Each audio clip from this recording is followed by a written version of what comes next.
All right, ladies and gentlemen, welcome to the weekend and hope you're going to have a beautiful, wonderful weekend. But we need to talk about what happened today in the stock market, this trade deal and everything, and what caused really this big move that we saw today. It was kind of crazy, surprising to some. We zoom out. That's what I had up here the last 3 to 5 days.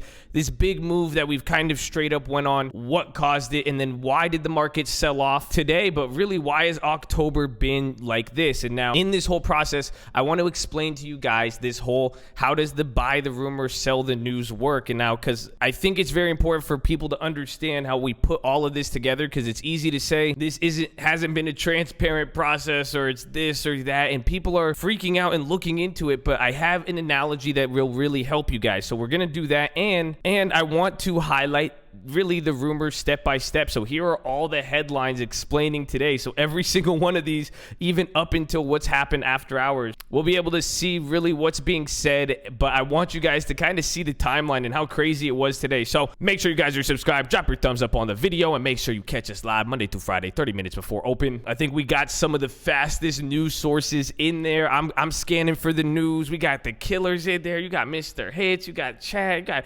everybody, man. It's just so be there. We'll see you in the morning. We're going to post the watch list on Sunday, and I'm going to have a long-term investing video for you guys tomorrow. But let's get into this. This is the timeline of when everything started. And although we need to talk about the markets, I want to make sure you guys understand how everything unfolded. We'll go through the exact news headlines and you'll see what's up there. But realistically, you guys have seen what's been going on with October and the news. Again, we were down in a rut here with the market. It was going back and forth, big volatile, huge multi-point swing days, and then they said the trade talks are back on in October. That was early September. October comes around. It kind of sets us right back in this mode, and now we're up. Everybody was waiting for today and what was going to happen today. And even the last few days, this last week, things were going up on rumors of the trade deal going good. Then it would come down. And then they said that right when they arrived in Washington, they left early. And then it started coming up on the rumor of a currency deal. And then it would go on, positive news. They're going to work something out. And all day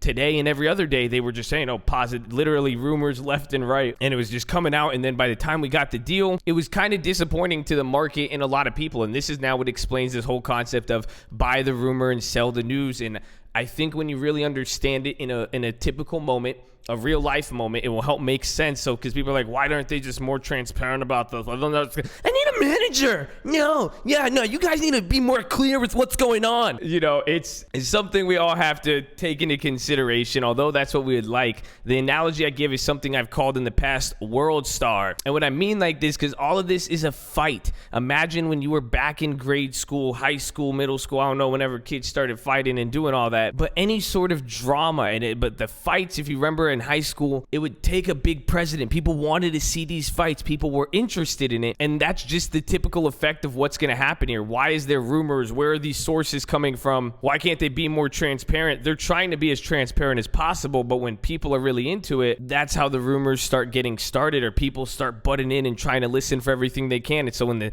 the two kids, you hear, oh wait, Josh is about to fight Chad, then that's the first rumor, and then one thing leads to the next, and then some people, hey, yo, Chad, how you feeling, man? Yo, Josh said he's gonna whoop your ass, and then they say whatever, they hear something from Chad, and the kid hears this from this, he's like, oh, I heard Chad is about to Josh up, or Josh is about to do something to Chad. Like, they're gonna go back and forth, and that's how the rumors get started. And that's what, imagine day by day, they say, oh, we're gonna fight here, oh, the fight's off, I think the teachers know about it, and I say, no, we're gonna fight here after school at the park, and not everything's gonna be good, and that's what's gonna happen. And really, this is something I think is natural, again, how the fight develops. But why do the markets do what they do? Why do they get bought up coming into this, and then when the event happens, what it comes down, it's just like these fights. Imagine how many times there's been fights, even Floyd Mayweather and Conor McGregor, when they did that fight, everyone's hyping it up. The buildup is usually more suspenseful. There's more hopes and expectations. It's going to be this crazy brawl, and that there's groundbreaking stuff that's going to happen from it. So that's why people buy it up. That's why they have the hope. But then really, once you start seeing them throw punches and you're like, dude, these guys suck at fighting or whatever it may be, the fight isn't that eventful. You know, in high school, it turns into like a wrestling match with like side head punches and slaps. You're like, what is this? Like, and they both get knocked out at the same time. It's just like, it wasn't that eventful. It's that versus the other scenario why sometimes the markets will drop really, really big randomly. And that's what I say is the world star moment, is that because like, when is it worthy of going on world stars? Usually when it's something crazy and big, but then it just happens. It's like when the people are standing outside of a restaurant or a bar or something, and then all of a sudden some guy gets knocked out. That's like Trump dropping the news just out of nowhere. No one's expecting a fight or anything, and he tweets, double the tariff, son. Boom, world star. Everybody comes rushing out. Then everyone's like, oh, wait, what's going on? And that's why the markets will go down and up, and they'll try to see and assess the damage. But honestly, you could apply this analogy to a lot of things. I think it's just really emotional and natural. I mean, we could go into explaining reasons as to, you know, fundamentals and trends and technicals to why this happens, but this is really emotional and psychological when this occurs. This is how anything is. It's like when you guys are driving. Have you ever noticed you're going to someplace new? It always feels like it takes longer than coming back. You don't know what to expect versus once you get there, it's already there. You dream about going out with this one girl and you think, oh my God, this is the girl of my dreams, everything. And then a few months later, it feels a little bit different. It's not the same as the first time. You know, it's putting all of this into context. This is why all of this stuff is occurring. And then now, the more interesting things are, the more people are going to want to know about it. And that's why you're getting these rumors and everything back and forth. So this is explaining why the drama has unfolded how it is. And even with today now, we will be able to see what really happened here with all of the tariffs and everything. So here's the first thing I'm going to start for, because, and again, we even had Mnuchin come on today. This is pretty much right after. And then really all day today by 10:58. So it's like 1:58 Eastern up until like literally. So literally around here, these are when the rumors started coming out, started popping and then coming back up that there was going to actually be this trade deal. That's the first thing. And this is where there was already the same rumors slowly coming out. It was the rumor going up. And then what happened here today, this is right before the drama all started. And again, this is 12:25 Pacific time. So this is about 30 minutes before close, give or take. And they say White House fact sheet on Liu. His meeting says he's been rebranded to special envoy, indicating Xi gave him leader-level negotiating power. And then 20 minutes after that, this is where it all started going on there. Actually, I have it a little messed up. So 12:38. So about 13 minutes later, I forgot. I have to start from the bottom and go to the top here. But then U.S. President Trump says we've come to a substantial phase 1 deal with China. And this is what started happening. You guys will see how this unfolded. But pretty much now Trump, it went from us expecting this monstrous deal and people expecting this big deal. Again, everyone was expecting this crazy fight, and then it was pretty weak, and some would even say it's a no deal. And this is how the market started now to sell off, because, again, this is starting to come out here.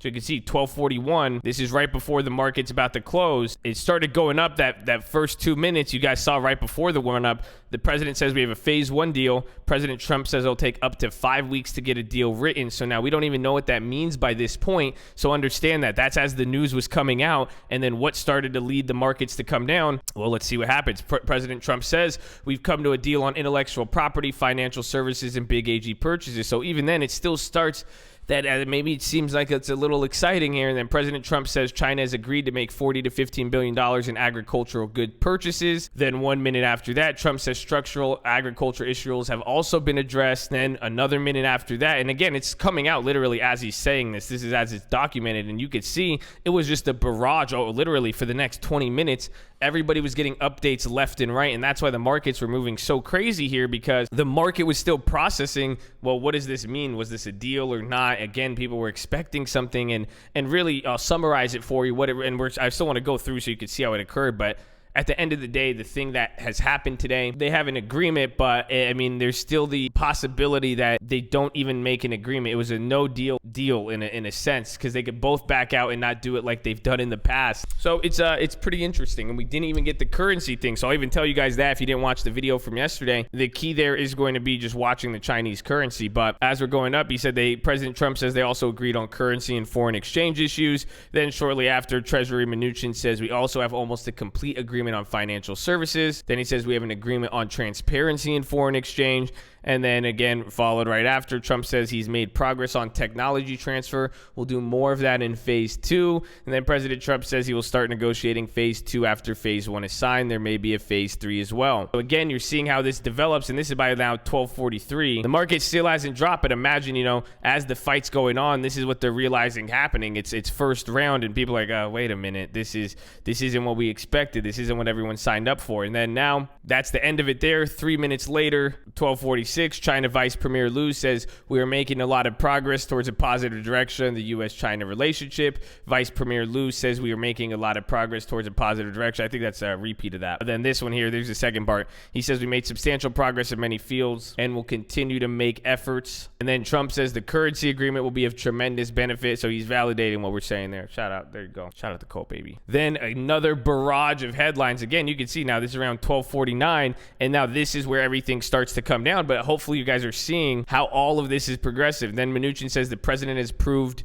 not implementing the tariffs that were going into place on Tuesday. This is what I was saying. I even put out a stream alert around there. We were waiting because I thought that's why the market was dropping, because there was still no clarification of the tariffs. But even then, that's what surprised me. After that, I was like, dang, I don't know what's happening with that. But again, as the headlines kept coming out, you'll see what happened. But even now, the market said there's no tariffs. They didn't like that. Trump says we're very close to ending trade war. You would think that would be positive, but the market comes down off that. And then President Trump says we're working on enforcement. Right now, there's a provision for that. So again, this is where, again, why does it still start to come down? Now, at this point, we're just like, well, wait a minute. They're not doing the tariffs. They're saying there's this phase 1 deal. It's going to take 5 weeks to sign. And now you're telling me there's no way to enforce the deal? Or are you saying anything we put on China? And then Trade Representative Lighthizer says we will have an elaborate consultation process for enforcement, and we are down to final details on what happens if there's not a resolution. So again, maybe this could near the end if there's not a deal, but then even further, a minute after that, Trump says we've agreed in principle to all of this, but it still needs to be paper. So then people are saying, again, we were all freaking out on the chat. You could go watch the replay at this point. We're like, wait, what's going on? So this is a deal, no deal. They don't have it in paper. And then he says again, clarifies, Trump says he'll do a formal signing with Xi. Could happen at Chile at APEC meeting. And then this is where it got crazy, because then at that point, it literally just pushed everything back to November, to that Chile meeting. After this point, you could even see that's when the market started to continue to go down after that, because the markets really didn't like that, and it was right before close. Lighthizer says we're not dealing with Huawei in this agreement. Trump says he's not brought up Biden in these talks. China could do whatever it wants. Trump says he does not think a deal will fall apart over the next few weeks, though there is a possibility it will. So then this is where it's bad. But even then, I think the markets were kind of bouncing there. That's when they really hit lows, and then shortly bounced like right after. That's where it started to capitulate. But let's see what else was said. He says, Treasury Secretary Mnuchin says we have fundamental understanding of the key issues, but there's more work to do.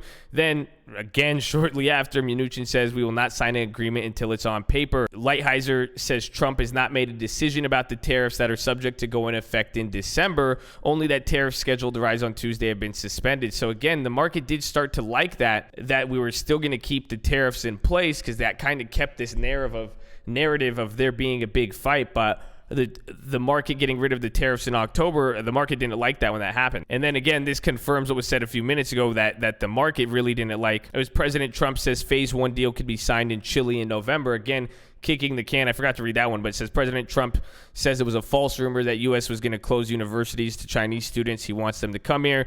Then Mnuchin, again, this is now after the close. So this is 1 o'clock when we get the kick the can in November. Mnuchin says he will be evaluating whether to rescind the currency manipulation designation on China, that's again interesting if you saw along the lines of my theory there. Then Trump says some intellectual property aspects will be included in phase 2. Trump says this is such a big deal that doing things in sections or phases is better. But this is where it kind of even gets a little bit more important, how it unfolded after hours now. So if you guys want to see where we're at, and now the market, again, it's going to kind of be the same thing. The market's still going to kind of digest, well, what really happened here. And that's, again, this whole buy the rip, sell the news type thing. But again, I wouldn't be surprised to see anything come out on the upside, if anything. But over the weekend, they're going to have that narrative. But here's even to give you guys an update now, kind of everything happening after hours in this sense. Trump also said 8 minutes after hours, too, that we've discussed Hong Kong, says things have toned down there, and he thinks that it's going to take care of itself. Then he said President Trump says the Fed should cut rates despite this deal.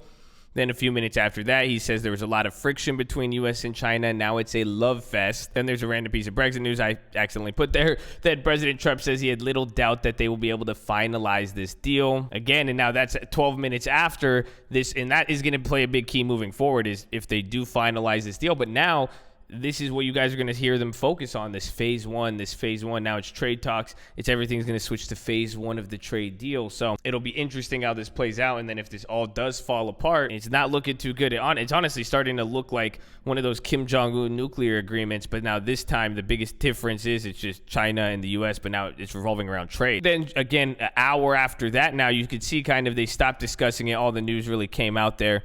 Then they said President Trump says status will remain the same on Huawei for now. And then he says Trump will be discussing Huawei in phase two. And then a few hours later, now this is kind of how it ended. An hour after that, White House released a letter from China's President Xi to President Trump. It's important that U.S. and China make positive headway. Healthy U.S.-China relations important for the whole world. Chinese companies have sped up soybeans and pork purchases. Then after that, China's Xi, in a letter to Trump, says hope two sides will act in principle and direction you and I have agreed to and work to advance China-U.S. relations. So someone even saying that is even transparent and they're kind of working. It does show some level of agreement. And then lastly, this is the Global Times editor, Hu Zhijin, if you guys haven't heard, but he said now achievements of the trade talks exceed expectations. President Trump said he hopes to sign the deal during the APEC summit in Chile. There's precedent of the U.S. side breaking an agreement. Consistency of the U.S. side's attitude is the biggest test. So both sides are now actually saying the exact same thing. But either way, it's going to be exciting to see how this plays out. Hopefully this helps you guys give some clarity in today, and it's going to still be an exciting October